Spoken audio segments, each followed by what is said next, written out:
और आइए आपको लिए चलते हैं मुख्यमंत्री योगी आदित्यनाथ की जनता दरबार में। इस समय अपने दर तक पहुंचे हुए फरियादियों की फरियाद को वो सुन रहे हैं। गोरखपुर में मौजूद मुख्यमंत्री योगी आदित्यनाथ यहाँ भारी संख्या में आज प्रचंड ठंड में देखिए किस तरह से यहाँ महिलाएं और पुरुष पहुंचे हुए हैं, लिखित में अपनी शिकायतें दे रहे हैं। जो काम बनने थे लेकिन नहीं बन पाए, अब उन्हीं को मुख्यमंत्री योगी आदित्यनाथ तक पहुंचाया जा रहा है। तो ये एक बहुत ही सुनहरा मौका होता है अपने प्रदेश के मुखिया से मिलकर अपनी शिकायतें उनको दे देना, क्योंकि मुख्यमंत्री भी इस वक्त हाथ के हाथ उनके साथ जो अधिकारी मौजूद हैं उनको समस्याओं के निवारण के लिए आदेश दे देते हैं। एक्सक्लूसिव तस्वीरें आपके सामने मुख्यमंत्री योगी आदित्यनाथ की। एक तरफ प्रयागराज में चल रहे महाकुंभ के बारे में एक एक जानकारी मुख्यमंत्री खुद ले रहे हैं, खुद मॉनिटरिंग कर रहे हैं महाकुंभ की। तो वहीं दूसरी तरफ देखिए आज अपने गृह क्षेत्र में मौजूद लोगों की समस्याओं को सुनना भी वो नहीं भूले हैं। यहाँ पर आज भारी संख्या में लोग पहुँचे हैं, महिलाएं छोटे बच्चों को लेकर भी आई हैं। और अक्सर जब यहाँ पर जनता दरबार लगता है तो मुख्यमंत्री के पास पहुँची हुई महिलाओं के साथ बच्चों को मुख्यमंत्री प्यार दुलार करते हैं, उनको चॉकलेट देते हैं। आज भी ऐसी तस्वीरें आ सकती हैं सामने। फिलहाल आप देख सकते हैं एक्सक्लूसिव तस्वीरें मुख्यमंत्री योगी आदित्यनाथ की। एक एक शख्स के पास जाकर उनकी लिखित में शिकायत को देख भी रहे हैं और सुन भी रहे हैं और बातचीत भी कर रहे हैं।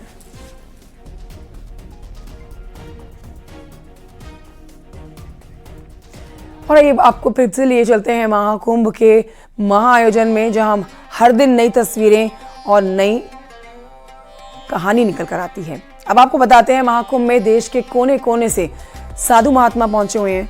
कई बाबा ऐसे हैं जो महाकुंभ में आए लोगों को अपनी तरफ आकर्षित कर रहे हैं। हर किसी की अपनी एक कहानी है, देखिए इस रिपोर्ट में।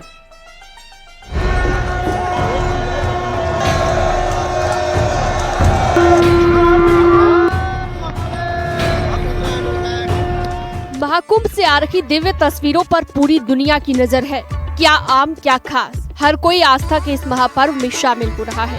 देश के अलग अलग हिस्सों से सिद्ध महापुरुष और संत पहुंचे हैं, जिनकी भक्ति को देखकर हर कोई उनकी तरफ खिंचा रहा है।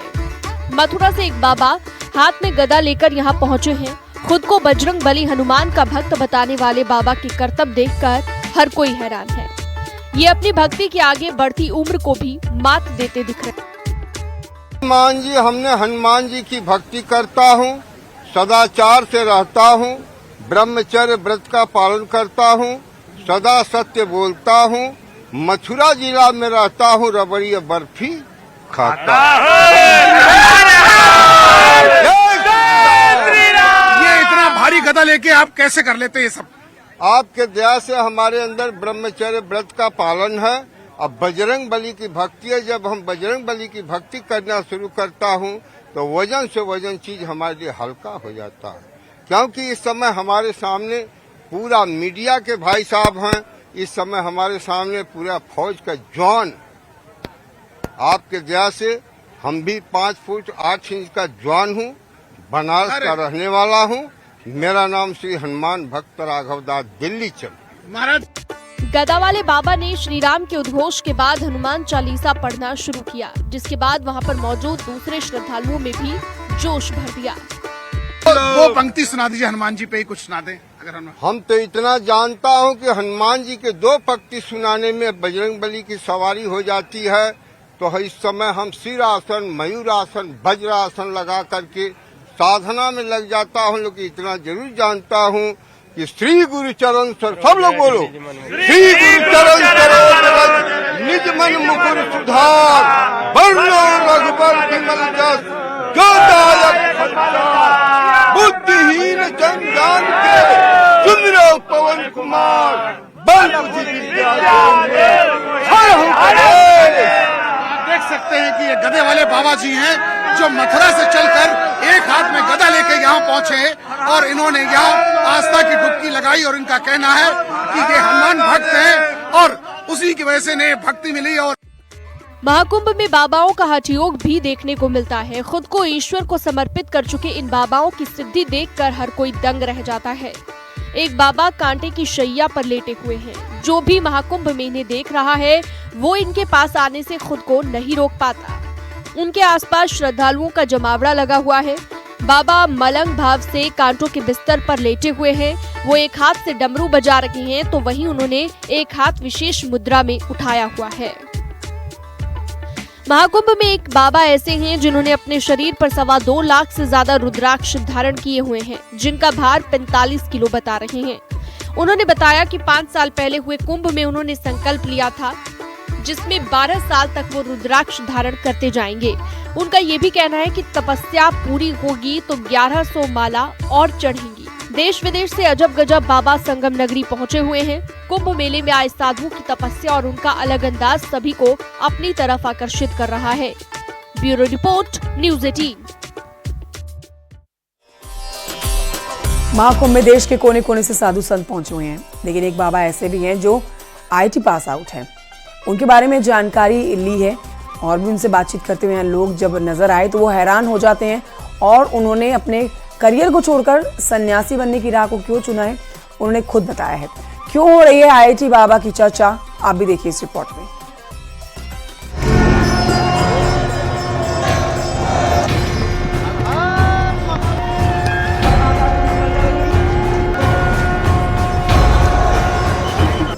महाकुंभ की छटा दूर दूर तक बिखरी हुई है, जहां देश भर के साधु संतों का समागम लगा है। इन्हीं में कुछ ऐसे सन्यासी पहुंचे हैं जिन्होंने दुनिया के सारे सांसारिक सुख त्याग दिए और आध्यात्म की डोर से खुद को बांध लिया। इन्हीं में से एक बाबा हैं जिन्हें IIT बाबा के नाम से भी जाना पहचाना जा रहा है। यही वो मसानी गोरख बाबा हैं जो महाकुंभ में शिरकत करने आए हैं। सोशल मीडिया पर भी उनकी काफी चर्चा हो रही है। ये IIT बम्बई से इंजीनियरिंग करने के बाद बाबा बने हैं। इंजीनियरिंग भी IIT बम्बई से एयर स्पेस और एरोनॉटिकल स्ट्रीम में की है। लोग हैरत में पड़े हुए हैं कि आखिर इतना अच्छा करियर छोड़कर आध्यात्म की दुनिया में आना क्यों हुआ होगा। बहुत अच्छे तरीके से आप बात कर रहे हैं, हमें लग रहा है कि आप पढ़े लिखे बहुत हैं। हाँ, IIT बॉम्बे से पढ़ा हुआ ना जी। IIT बॉम्बे से एरोस्पेस इंजीनियरिंग किया ना मैंने। IIT मुंबई से? हाँ। Aerospace engineering? हाँ। तो इस अवस्था में कैसे प्राप्त हुए? ये अवस्था तो सबसे बेस्ट अवस्था है। ज्ञान के पीछे चलते जाओ, कहाँ जाओगे, यहीं पे आओगे। रहने वाले कहाँ के थे आप? हरियाणा, मतलब जन्म स्थान हरियाणा है। रही तो बहुत जगह पे है, जैसे मुंबई में भी IIT मुंबई में थे, 4 साल वहाँ पे पढ़ाई की, फिर वहाँ से MDes किया, फिर मैं फोटोग्राफी इन सब में चला गया, आर्ट्स में, इंजीनियरिंग से, 3 इडियट्स की तरह। अच्छा, तो जब आपने एरोस्पेस इंजीनियरिंग में पढ़ाई की उसके बाद कहीं नौकरी भी किया? कोचिंग में पढ़ाया ना मैंने, फिजिक्स पढ़ाया 1 साल। जो कोचिंग में इसलिए पढ़ाया जो कि वो मैं फोटोग्राफी में काम करना चाहता था, वो बिना डिग्री के कोई काम दे ही नहीं रहा था। तो 1 साल वो कोचिंग में पढ़ा के उसका एक एंट्रेंस होता है अलग से, फिर वो क्लियर करके फिर से वो मास्टर्स इन डिजाइन डिग्री है ना, ये डिजाइन में होता है, interaction design, visual communication, product design, animation, ये सब चीजें। हरियाणा के रहने वाले IIT बाबा का असली नाम अभय सिंह है। उन्होंने इंजीनियरिंग की दुनिया छोड़कर अलग राह चुन ली। वो भगवान भोलेनाथ पर आस्था रखते हैं। बाबा का अलहदा अंदाज देखकर हर कोई उनकी बातों की तरफ आकर्षित हो रहा है। चेहरे पर मुस्कान और साफ गोई से अपनी बात करने का तरीका। बाबा ने ये भी बताया कि इंजीनियरिंग करने के बाद वो समझ नहीं पा रहे थे कि उन्हें क्या करना है। काफी सोच विचारने के बाद उन्होंने आध्यात्म से जुड़ना ही सही समझा। वो ऐसे हुआ ना, तुम जिंदगी का मतलब ढूंढते जाओगे। तो पहले जिंदगी का मतलब, जैसे मैं इंजीनियरिंग टाइम पे भी फिलोसफी के कोर्सेज लेता था, ये पोस्ट मॉडर्निज्म, सोक्रेटिस, प्लेटो, ये सब भाई क्या बोल रहे हैं। समझने के लिए ना कि मीनिंग ऑफ लाइफ है क्या, करना क्या है। तो समझ में आया मीनिंग ऑफ लाइफ? तो उस टाइम पे समझ में आया कि अच्छा पैशन मीनिंग ऑफ लाइफ है। तो मैं चलो फोटोग्राफी करेंगे भाई, घूमेंगे, ड्रीम लाइफ जिएंगे, हर जगह जाएंगे, अपना पैसे भी आएंगे, मजे भी करेंगे, सब दुनिया ही दुनिया। तो पैसा कमाया? हाँ, पैसा तो मैं वैसे भी कमा ही सकता था, पर वो फोटोग्राफी वाला पैशन उसको पूरा किया मैंने। मतलब इंजीनियरिंग को छोड़कर बाबा बनने की उनकी कहानी बेहद दिलचस्प है। उन्होंने खुद को प्रभु के प्रति समर्पित कर दिया है। बाबा ने अपनी जिंदगी से जुड़ी बेहद ही रोचक बातें बताई। वो कई जगहों पर भ्रमण भी कर चुके हैं और सन्यासी का जीवन उन्हें भा गया है। पहले काशी था मैं 1.5 महीने के आसपास। कितने साल से बनारस में है? नहीं 1.5 महीने से था। उससे पहले 3-4 महीने ऋषिकेश था। उससे पहले फिर मैंने पद यात्रा किया था 2000 किलोमीटर के आसपास ना। मनाली से चलना शुरू किया था पहले, रोज चलता था 20 किलोमीटर पूरा चारों धाम के, फिर ऋषिकेश आया। ये आपकी ये इस अवस्था की यात्रा कहाँ से शुरू हुई? ये वही है ना, तुम वहाँ पे जाओ, ढूंढा, वहाँ पे नहीं मिला, फिर फोटोग्राफी किया, फिर वो भी नहीं मिला, फिर वो सो गया यार क्यों घूम रहा है तू, घूमे जा रहा है, कोई है ही नहीं तेरा, अपना अकेला ही जा रहा है, जुलिया में जी रहा है, कुछ पता ही नहीं तुझे। फिर वो सब छोड़ के धर्मशाला चला गया। फिर वहाँ पे मैंने बेसिक चीजें सीखी। मेरा खाना बनाना तो आता ही नहीं है, दुनिया में इतनी सारी चीजें सीख ली, अभी ये बेसिक चीजें समझ में नहीं आती तेरे को कि खाना कैसे बनता है। तो समझो थोड़ा स्टिल माइंड को ना कि हाँ छोटी छोटी चीजों पे ध्यान दो, जिंदगी की रोजमर्रा की एक एक चीज है जो तुम कर रहे हो। IIT बाबा खुद के महाकुंभ से जुड़ना अपने जीवन की बड़ी घटना मानते हैं। अब वो आध्यात्म में ही रचे बसे दिख रहे हैं। Bureau report, News 18।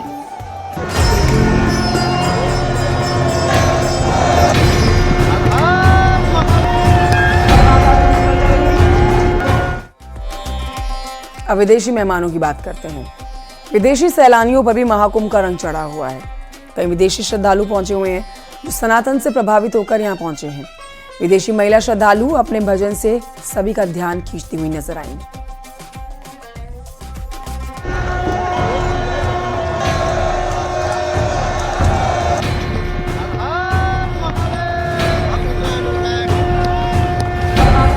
महाकुंभ जहां सनातनियों के गौरव को देश दुनिया में बढ़ा रहा है, तो वहीं विदेशी भी सनातन के इस बड़े उत्सव में रंगे हुए हैं। जिस तरह प्रयागराज महाकुंभ में करोड़ों की संख्या में देश के कोने कोने से श्रद्धालु पहुंचे हैं, तो वहीं विदेशों से भी सनातन में आस्था रखने वाले श्रद्धालुओं की कमी नहीं है।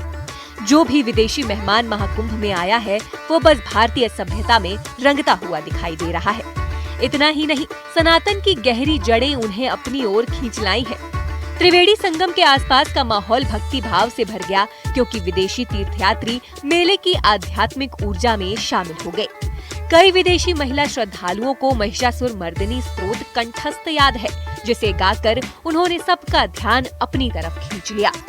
जय जय हे महिषासुर मर्दिनी रम्यकपर्दिनी शैलसुते, ऐश्वर्यवर्षिणि दुर्धरदर्शिनि दुर्मुखमर्षिणि हर्षरते, त्रिभुवनपोषिणि शङ्करतोषिणि केल्बिषमोषिणि घोषरचे, धनुजनि रोषिणि दितिसुतरोषिणि दुर्मतशोषिणि सिन्धुसुते, जय जय हे महिषासुरमर्दिनि रम्यकपर्दिनि शैलसुते, ऐ जगदम्ब मदम्ब कदम्ब वन प्रियवासिनि हर्षरते, हरिशिरोमणि तुंग हिमालय शृंग निजालय मध्यगते, मधु मधुरे मधु कैतब गंजिनि कैतब भंजिनि राजरते, जय जय हे महिषासुरमर्दिनि रम्यकपर्दिनि शैलसुते।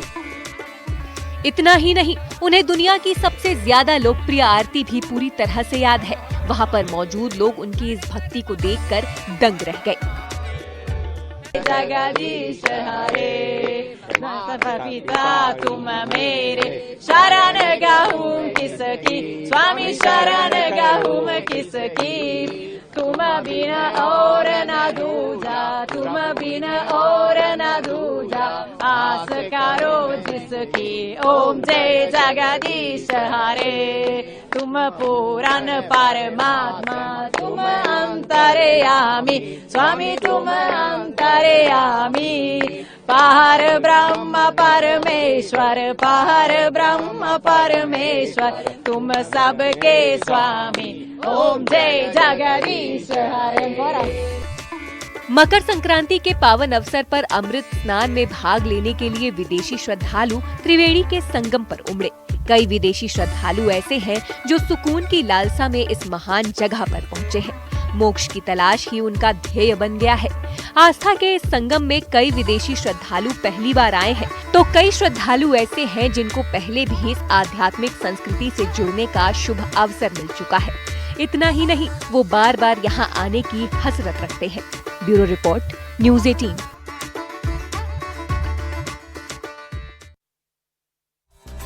आस्था और आध्यात्म के महापर्व के पहले अमृत स्नान के करोड़ों लोग साक्षी बने।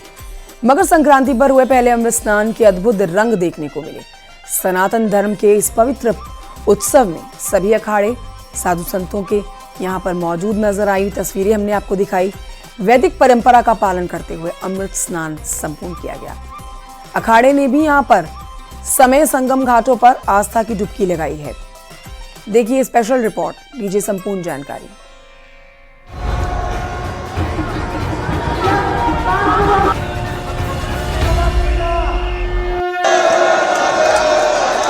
हर हर महादेव के नारे के उद्घोष के साथ मकर संक्रांति पर पहले अमृत स्नान में सभी अखाड़ों के साधु संतों ने आस्था की डुबकी लगाकर देश की समृद्ध एकता की कामना की। इसके बाद एक एक करके 13 अखाड़ों के साधु संतों ने संगम घाट, अरैल घाट, राम घाट, हनुमान घाट, दशाश्वमेध घाटों पर स्नान किया। संगम तट पर अमृत स्नान का अद्भुत नजारा देखने को मिला। हाथी, घोड़े, ऊंट पर सवार नागा साधु संत हाथों में त्रिशूल, गधा, भाला, बर्छी लेकर जय श्री राम, हर हर महादेव के जय घोष के साथ जब संगम तट के लिए निकले, संतों, सन्यासियों और नागा साधुओं को देखने के लिए अखाड़ा मार्ग के दोनों ओर लाखों श्रद्धालुओं की भीड़ खड़ी रही। नागा साधुओं ने अमृत स्नान के दौरान युद्ध कला का प्रदर्शन भी किया।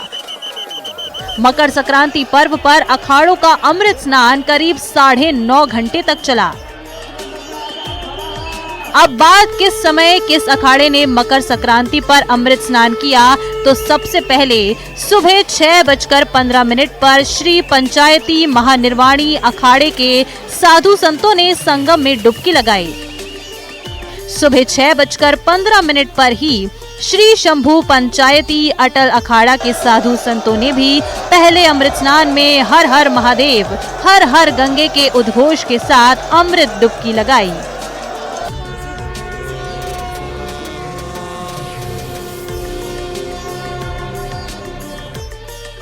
सुबह 7:05 पर कैलाश आनंद जी महाराज की अगुवाई में श्री तपोनिधि पंचायती श्री निरंजनी अखाड़ा के साधु संतों ने हर हर महादेव के नारे के उद्घोष के साथ अमृत स्नान किया। साथ ही सुबह 7:05 पर ही श्री पंचायती आनंद अखाड़ा के साधु संतों ने भी अमृत स्नान किया।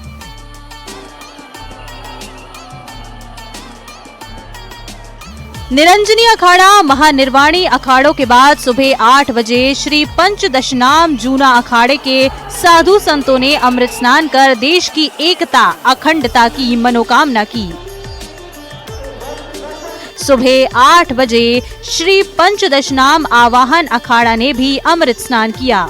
144 साल बाद बने दिव्य भव्य अलौकिक महाकुंभ में सुबह 8 बजे श्री पंचाग्नि अखाड़ा के साधु संतों ने अमृत स्नान किया। आस्था और भक्ति के इस अद्भुत समागम की साक्षी करोड़ों लोग बन रहे हैं। भक्ति भाव से भरे महाकुंभ में आस्था के अद्भुत रंग देखने को मिल रहे हैं। सनातन धर्म के इस सबसे पवित्र उत्सव में हर अखाड़े के साधु संत वैदिक परंपरा का अनुसरण कर रहे हैं। तभी तो दुनिया के इस सबसे प्राचीन और सबसे विशाल मेला महाकुंभ अलौकिक बन रहा है। न्यूज़ 18 के लिए ब्यूरो रिपोर्ट।